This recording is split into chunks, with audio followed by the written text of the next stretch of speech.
Hindi mo touch. Okay yan bro. Eto na nga po. Dito nga mga kabandi, kay gagawa natin ng damit si Bogart. Kunyari lang siya mabait oh. Mamaya tamo, galit na galit. Dito nga ay malapit na tayong matapos.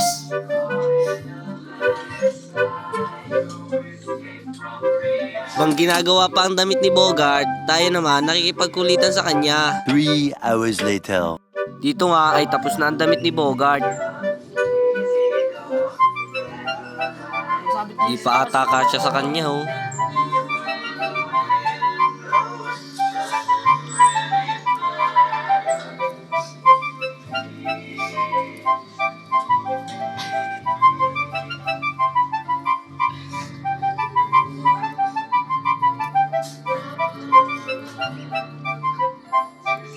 Bago na yun. At hanggang dito na lang tayo mga banding. Salamat sa panonood. Bye-bye!